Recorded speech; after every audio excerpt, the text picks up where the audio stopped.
for such a beautiful presentation. Thank you for reminding us of the music of Pandit Bhimsen Joshi ji. Several of us have followed him for last more than 40 years or so. So speaking of that, we would like to have a conversation. So I'll start asking by a question to both of you, Shrinivas ji and Nishikant ji. And then you can ask if you have any questions about Kirana, Gharana, Bhimsen Joshi, Abdul Karim Khan Sahab. So first, a question to Shrinivas ji.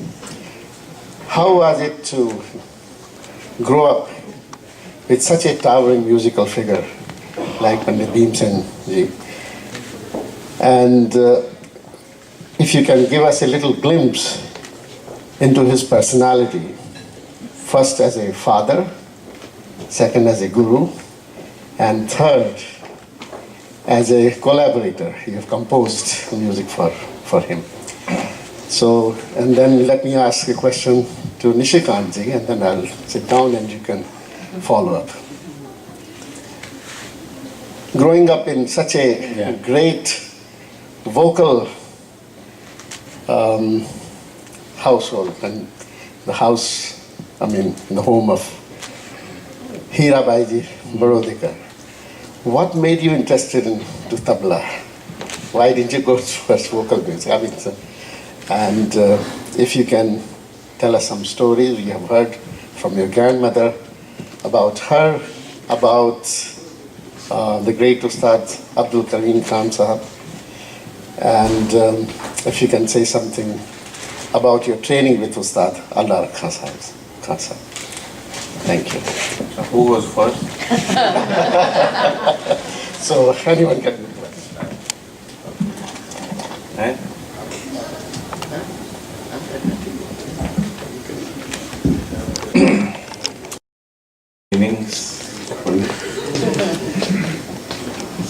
Living with my father was very easy because he was not conscious of his being celebrity.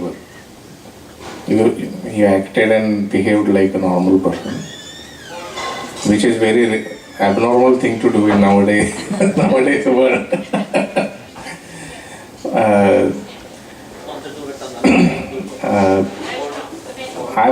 When I was born, you've been to that apartment, I think. You were like living very much like a normal middle class family. And musicians of those days, I think my father and his contemporaries, they didn't know much about being a showman or whatever. Whatever came through his music and his actions was the offering that they had to do.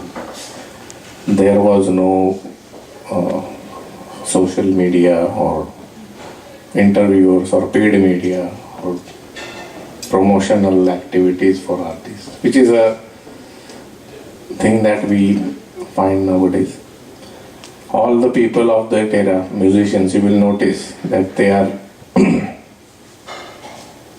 and their accompanists are wearing white kurta pajama, nothing more than that.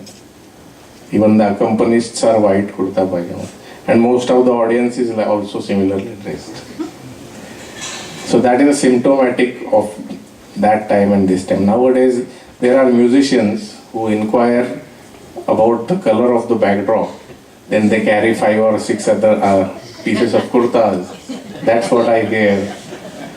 And so that kind of person was my father. He was born in an area where the only language known to him was Kannada. It is Gadag, northern Karnataka, part of the erstwhile Bombay province. So, and he had no chance of knowing about Hindustani language, Urdu language, whatever, and Hindustani music. And the miraculous thing is that there was a record that was put out of Ustad Abdul Karim Khan Sahab, which was played in a phono shop, it was called then. record shop.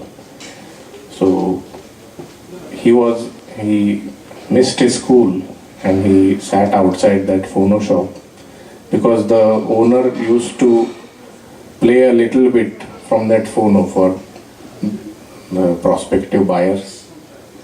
So my father was so enchanted with that music that he sat there.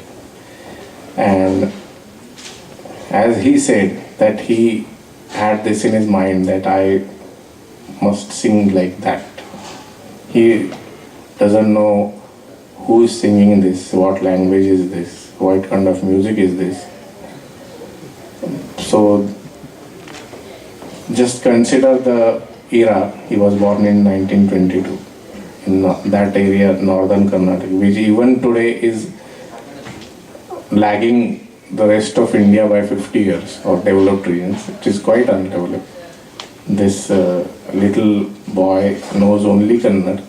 He just happens to listen to this piece of music by some piece of music. It is some alien music for him. And he decides to run away from his home, that I must learn to sing this music.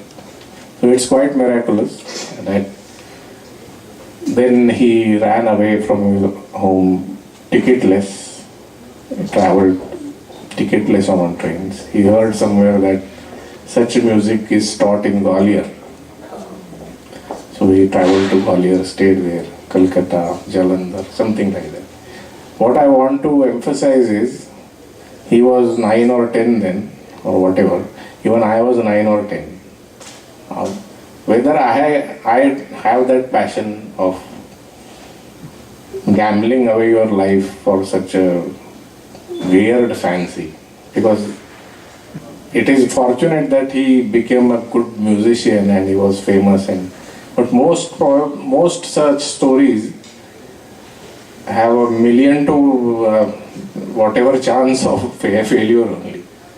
So that was, I think, destiny. So coming back to your question, my father, those days, his only ambition and of the ambition of the musicians around was that I should be able to sing and I should have something to eat. That's all. That was the ambition. Because it was very difficult to make it in music, because music was being taught for generations in musical families. Their children started learning and practicing music only. To compete with such people, imbibing the culture of the ethos of Indian classical music, northern Indian classical music. For example, these thumris, they have to be felt. The milieu in which these songs have been written is 18th century, 19th century, nowadays Uttar Pradesh in India. So what was the feeling, what was the expression of those times?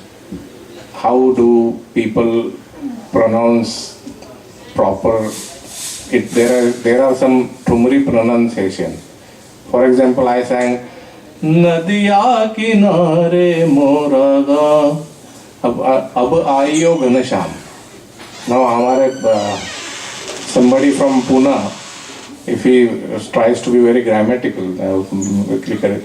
Nadiya kinare mora gav, ab aiyo ghanasham. It sounds very bland.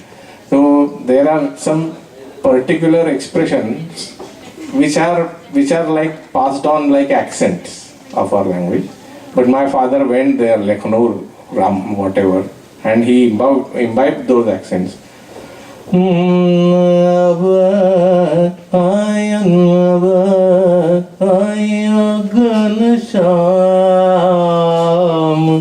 Something like that.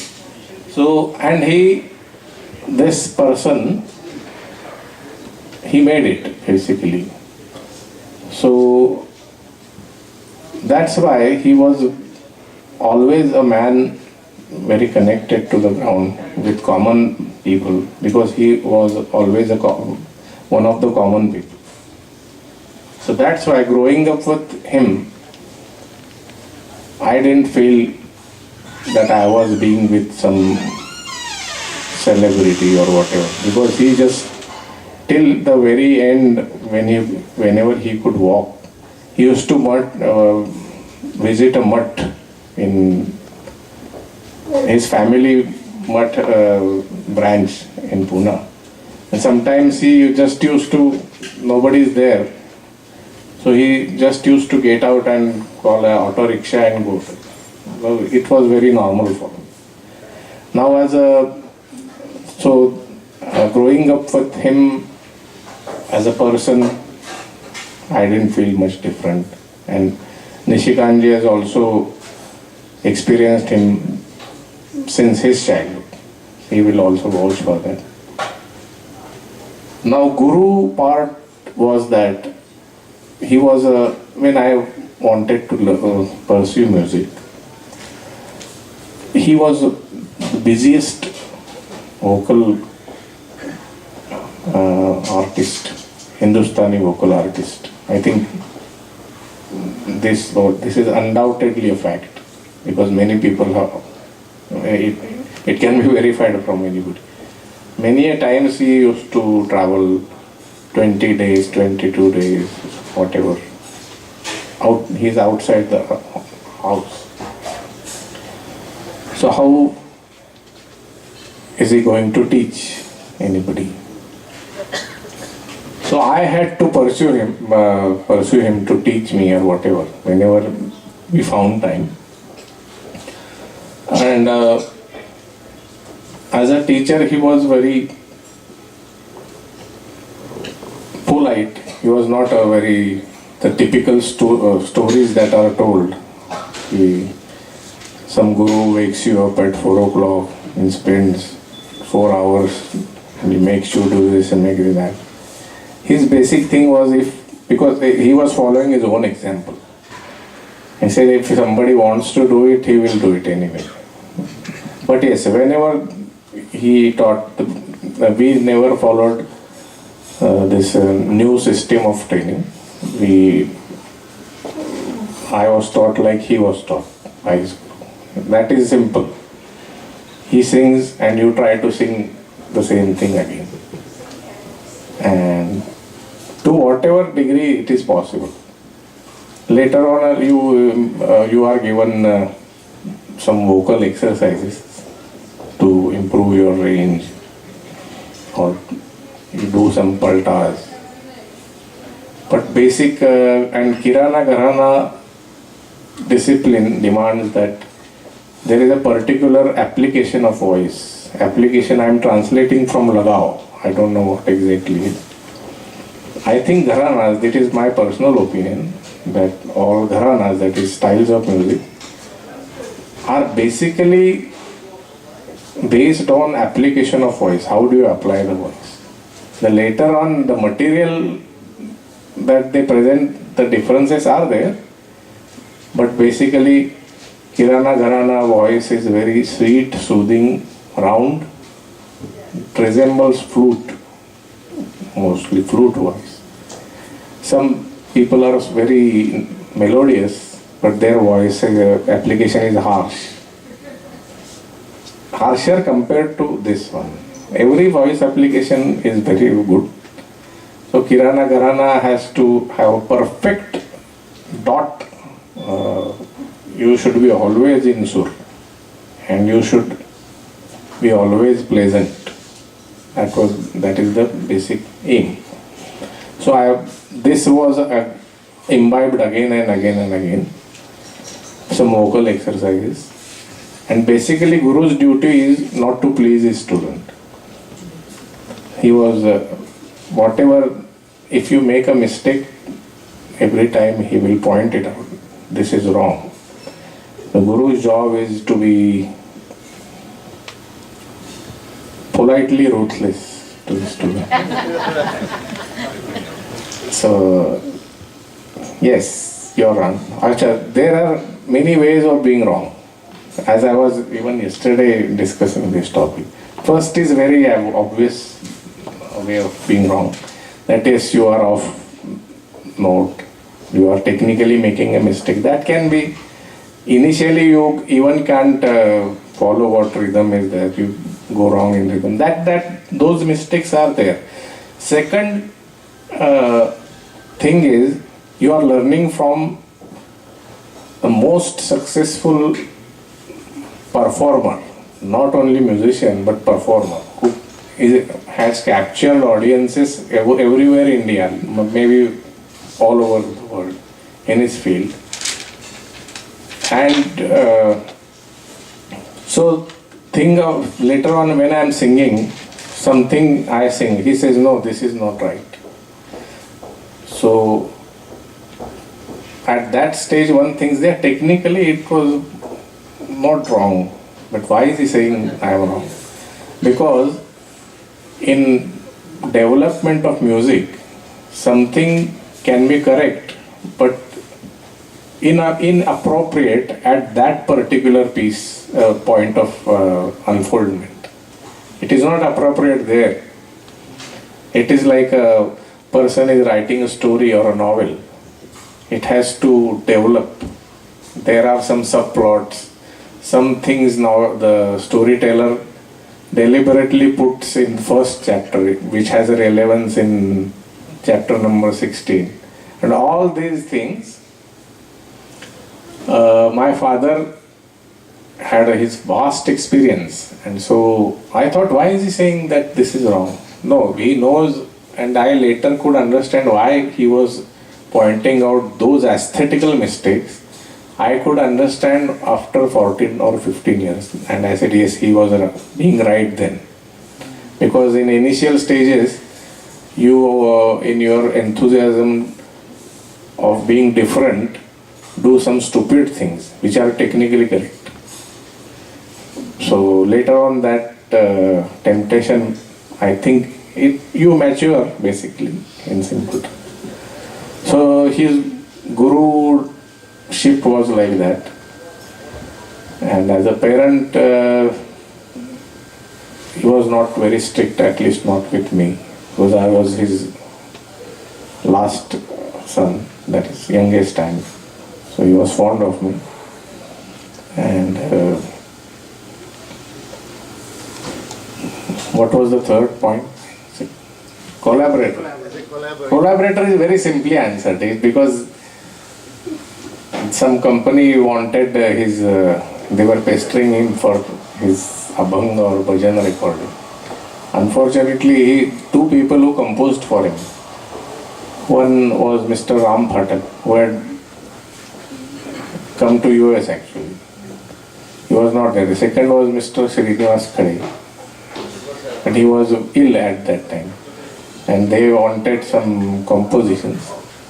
So I said, can I try? So see, basically any at that point of time, people wanted to hear his voice. So he said, okay, mera kaam kam ho gaya, chalo try. So then I made him listen to it. I nowadays find one or two of them are good. The other ones are as a compositions.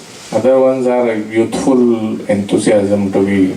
I've overdone something, but they are. It's okay. It's a part of the process. So, but he, I think, cooperated well, and one or two pieces really came out well. I think. Should I pass on the baton to Nishikant? So who started calling you Pinchu? Was it your father or your mother? I think in Gujarat. When they started calling me Pintu, I was 2 or 3 years old. So don't I look like a Pintu actually? So I don't have the record. I was you name a baby usually very early in first some days, and then I think in US also you have to do it right in the, where is it true? Right in the hospital. Oh, okay, that's that noise. But so for some reasons, my christening was delayed by some 10 months or I don't know what happened. तो अब कुछ ना बोलना तो पड़ता है XYZ. अरे XYZ.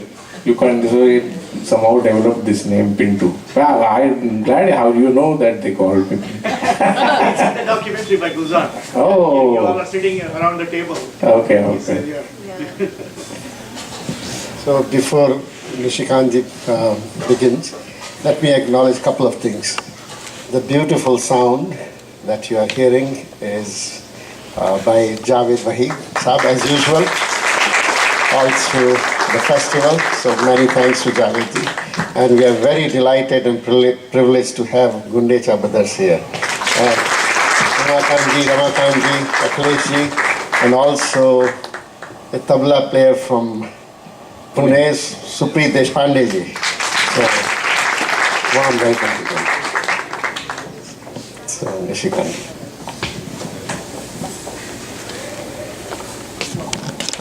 First of all, I need to take my respects to Gundecha Brothers sir and all our musicians over here, my friend Suprit Bhai, Akhilesh ji, and all the seniors.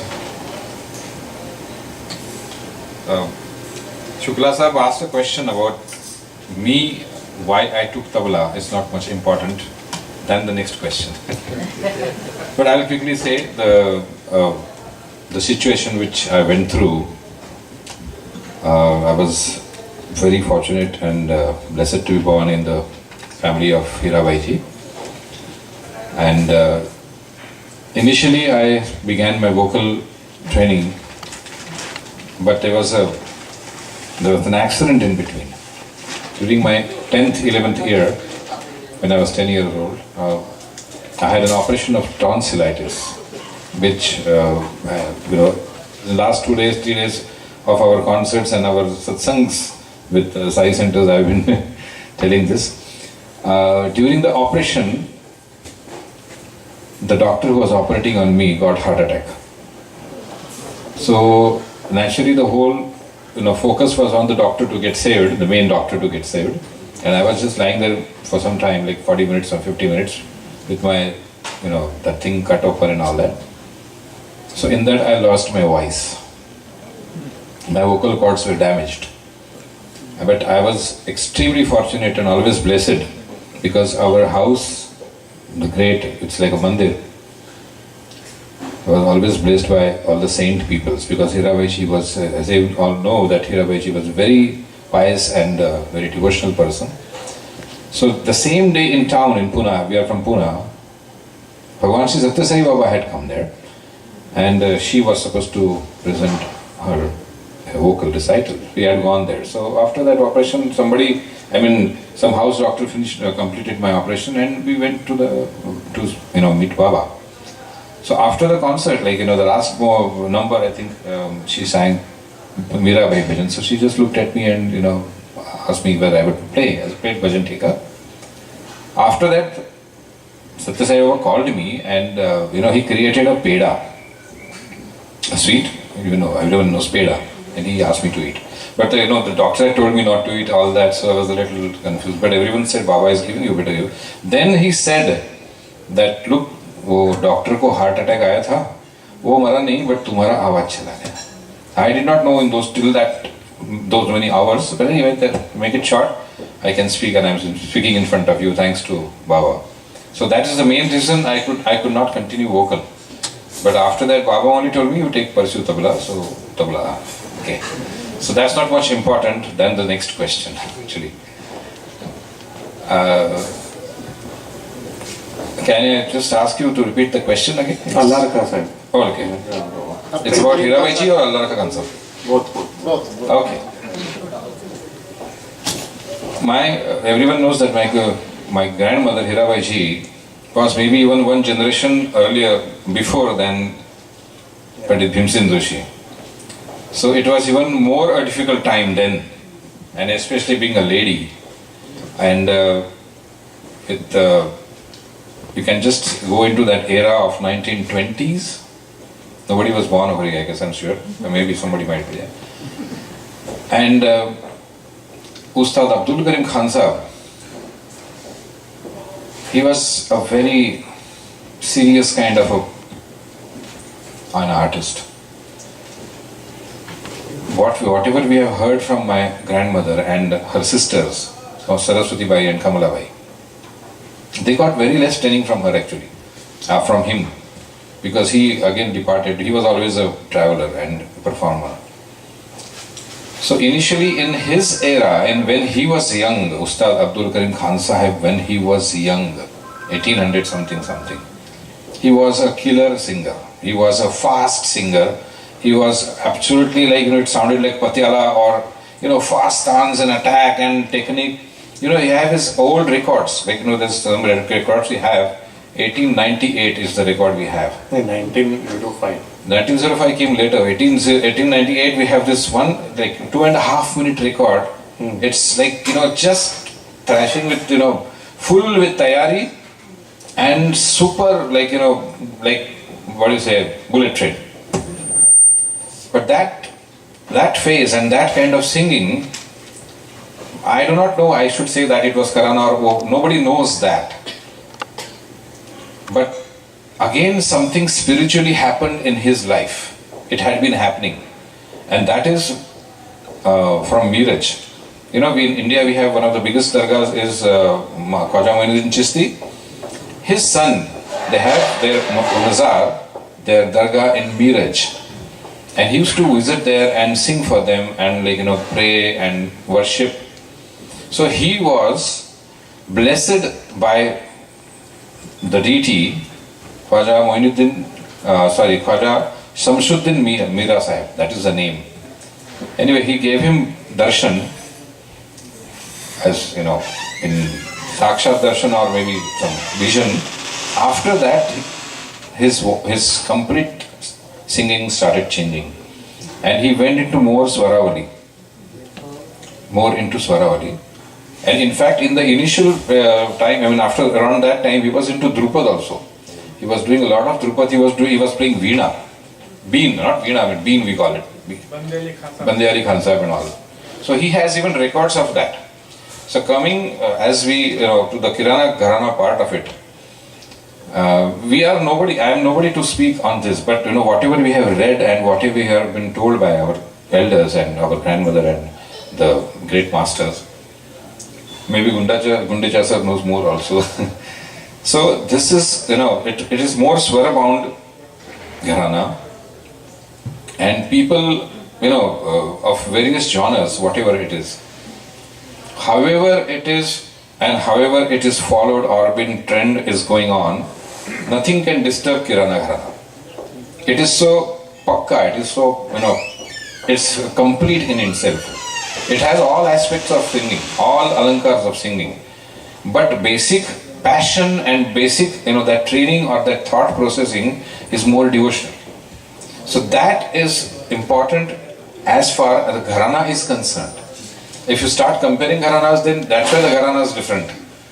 That's why the Gharanas are different, and they have to be different. Coming to Ustad Allah Khan Sahab and my grandmother also. I do not know if I have even achieved to play Na in my tabla. But I have learned one thing from my grandmother and my Guruji Ustad Allah Khan Sahab, is never criticize anybody. Never criticize any gharana, any tabla player, any singer, any vocal or anybody. Don't criticize them, because something is good there always. It's all spiritual, but basically what we intend to share and learn, that music is for the soul.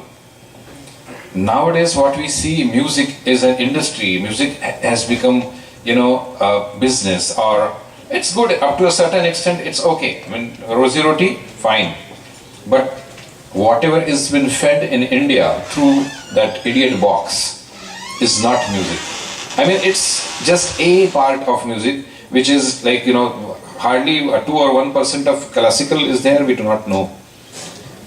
So what we have to be focused is the right choice, sahi taste, what you require, what you are there for. You are buying a ticket and going watching a movie, it's full of rubbish, and we come out and enjoy it because that has been fed, that has been going on in the society, that is the social, ignorance.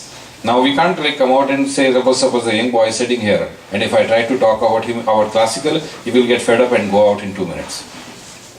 So that is what is happening. The balance between, the classicism and also the popular things have to be balanced. That is just as the choice of music is. But coming back to Gharanas, again, it might be Pandit Bhimsen Joshi, Hirabai ji, or so many artists, so many different genres we have, so many different artists we have, Gharanas we have, and also in the instrumental music, maybe sitar, saro, tabla. Basic thing is that the music, when we are learning a particular form or subject, may it be classical vocal or sitar or tabla or veena or whatever it is, we have to follow the technique, we have to learn the aspects, the basic foundation, and then, maybe it's a Carnatic thing, the krutis are there. If it is Hindustani, bandish are there, tabla, kaidas are there, all these things are there. But my Ustad, Allah Rakha Khan Sahab, he was a singer himself. Not just him, even MS Subbalakshmi. I was very fortunate to take an interview of Subbalakshmi ji in Puttaparthi. And the common factor I found out in all these giant rishis, I call them rishis, I don't call them artists, is that Ajkal, nowadays, it's only technique being presented. Where is the musical content? It's very few. So that focusing point again reflects somewhere and reminds us, and we are very fortunate to see that we are in Kirana Gharana. Might be, I'm not a performer of Kirana, I don't sing naturally, but at least I am blessed to understand a little bit.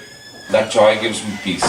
So every person who attends a program you should find out at what peace you get. It's not just entertainment. Music is not only entertainment.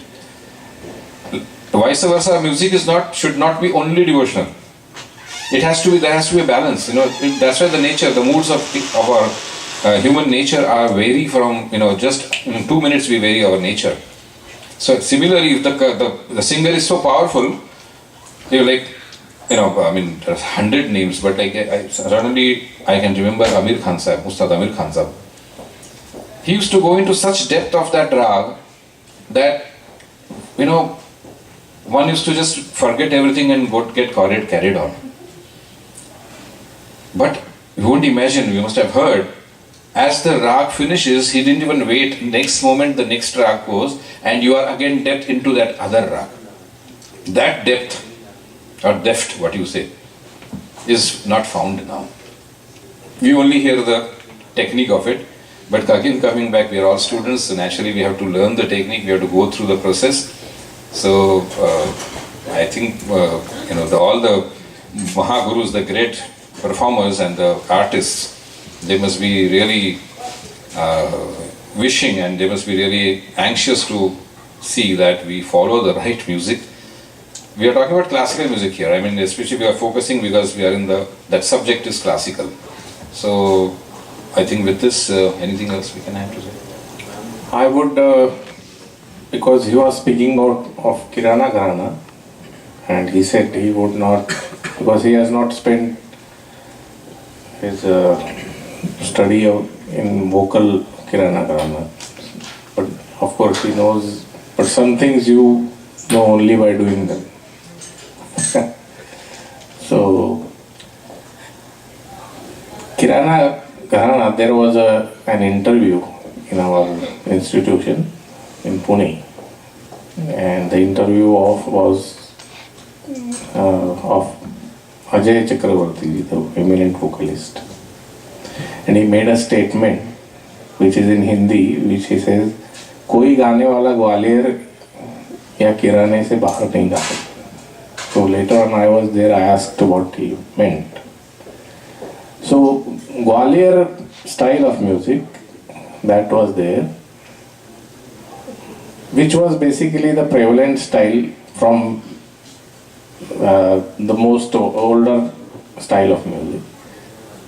So it uses all the notes right from lower to higher, and you never know whether the piece is in its 5th minute or 10th or 15th or 20th, whatever. Everywhere it sounds the same. Kirana Gharana means the other extreme, that they step by step they develop the rag, this note, some combinations around this area, then area like that. Here I just saw that GPS, everybody is using, everybody doesn't remember addresses, all depend on that thing here. So he says, always shows your position of your car. So rag, you are around this area, then this step, then higher note, then this. What happens is, if you can have that beauty of that higher note or even higher note, and it is presented to you after you are yearning for it, step by step. So this is Kirana Gharana's approach, which has been practically adopted by all Gharanas now for last 50-60 years. So it earlier the Gwalior Gharana means sing the Astai twice, immediately sing Antra twice. So all notes are already known to you, what is in this. So that's what Ajay ji said, and this is Kirana Gharana. What they did was its step by step development. Which secondly, Wahid Khan, the Ustad of Wahid Khan, who also taught Hirabai ji, he did a thing which was very influenced many eminent vocalists like Amir Khan and Bade Ghulam Ali Khan, which is he slowed down the tempo of Vilambat. And probably some people, he said, you overdid because that the cycle Avartan is so long and T.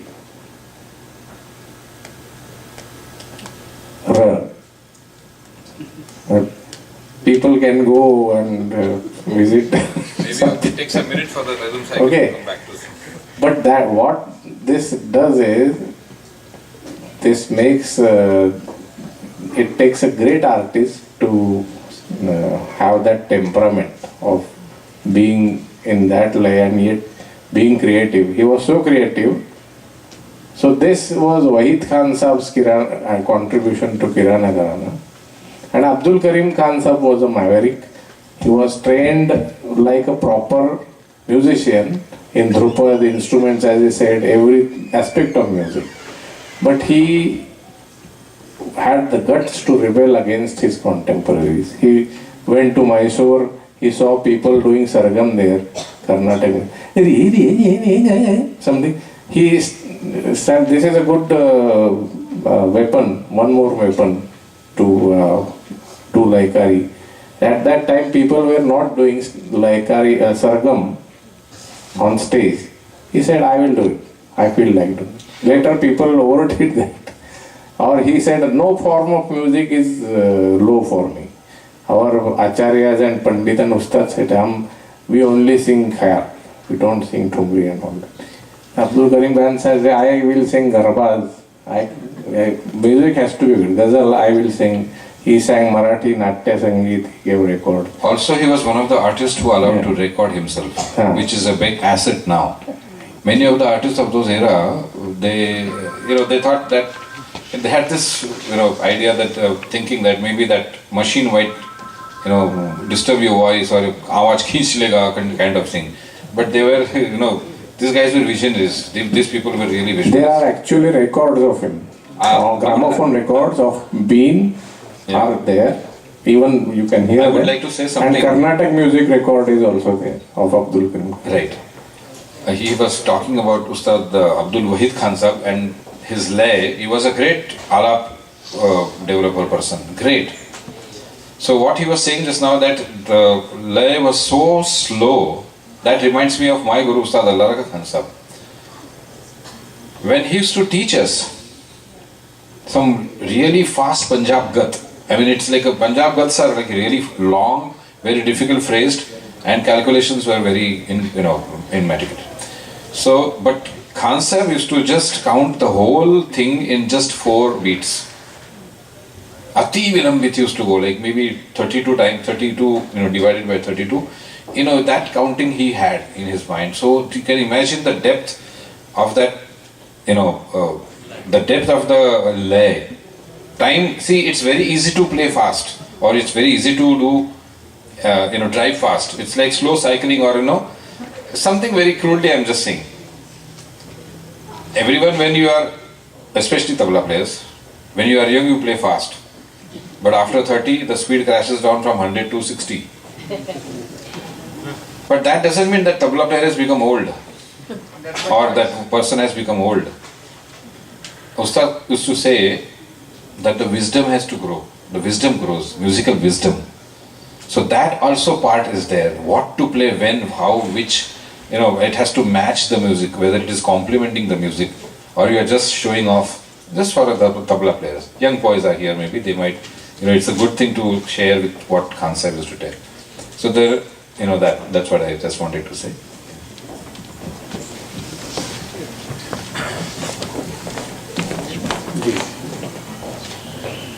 Are there any questions for the audience? A couple of questions, and then I would like to invite Guldeja ji to say something on the circle of 5 years. Yes. I'd like to hear about your mother, Shrinivas. Who, me? Mother. Was she a singer? Yeah. Was she an inspiration? How? Yeah, she was, my mother was my father's first disciple vocal. They met in Aurangabad when she was just 13 and he was 6 years different, what is it? 19. So, my mother was born in a family which was a very prestigious family in those times. My mother's grandfather and his brother, that grandfather's brother. So that brother was the president of All India Congress in 1912. He was a political leader. And they were only career that was very prestigious in those times was of being a lawyer. Because you will say all these leaders were lawyers. So she was from such background. Her family was, they had all relations in some Jagirdar, Sardar and all those things. But my mother was she was like my father, she was somehow attracted to music. And my mother's father was a reformer. He was with the reformers. So he said girls should be educated and they should be given freedom to pursue. So he encouraged her to learn music. There was some person who used to come home and teach her music and all that. Later on, to cut to, she gets married to my father. She learns from my father also. And she was, my father and mother, as my father described it, it was a joint venture. What the world sees as Pandit Bhimsen Joshi, it was a joint venture because of his artistic liberties that he took with his life. If somebody was needed to control and check him and criticize him, offer constructive criticism. And my father valued my mother's opinion. There needs to be one honest person who means well for you, whom you have to trust. So, for example, when my father came home from concert, this has been told to me by a senior disciple of my father who was living. So all the audience is all praises for my father. Ba, ba, ba, you know. And he, after coming home, he says, my mother bluntly says that no, this was not right, that one you could have done. Artist, if he knows that he has done something wrong and he is criticized, he is okay, because he thinks he knows he has been wrong. Sometimes the audience takes you to skies. Yeah, that's all. And even you think that you have done very well, but the connoisseurs will know that no, this is not, and they criticize you. At that time, our ego gets hurt, that perhaps I don't understand my music. But somehow you got to trust one person who criticizes you for your own betterment. That role was played very well by my mother. Till 1970 she was singing also. She visited as an Indian delegate along with my father to his first foreign tour. Can you imagine where that was? Foreign tour means 1964 Afghanistan. At that time Afghanistan had a king. It was a very peaceful and cultured society. It had a court musician also. There, my mother also sang there. The king Zahir Shah gifted us with a carpet. Not me, I was not born there. But so imagine Afghanistan nowadays. So I hope that answers your question. Something related with his pointing out about artist and ego or praises. Our Ustad Allaraka concept taught us a beautiful, I would like to share that, very simple thing but very distinct. That, many people, when we go for a concert, many people have different opinions after the concert. Artist ka kya mood laga tha, bahut acha gaya. That artist was in great mood, he sang wonderful or he played wonderful. But in the same audience we have some people who said, artist ka mood ekdam bandal gaya, kuch nahi, jama nahi. So, we used to wonder what, because we used to travel with him and hear and with the performances and all that. So he had a beautiful explanation about that. Like we take it now, like in this era, we go for a concert and we are already late. Okay, like 7 o'clock is the concert, you reach very late, and out of that you don't get a parking space, all that, and by the time you reach there, you get a seat very far somewhere. So you are in that, your mentality, your temperament is a little irritated. You sit there and you don't know the rag or it's going on. You miss there, you are looking around. So by the time you climatize with the music or you get adjusted, accustomed with the music, the rag finishes. Second rag comes out. So maybe, what he said, that maybe that person who is listening, he is not yet ready to receive the music. Who's not ready to even, he's not even there. He's still wondering, he's sitting in the auditorium and listening to the music, but his mind is somewhere else.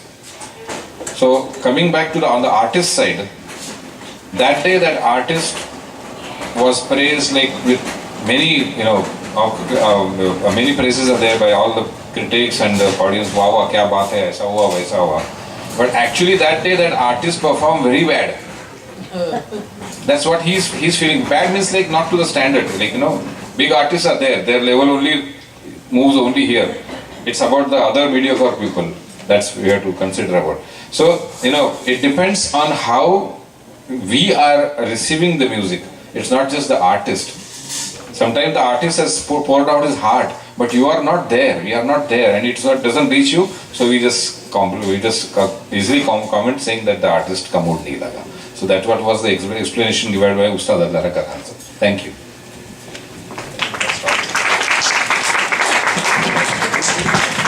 Thank you both of you for enlightening us about these great personalities.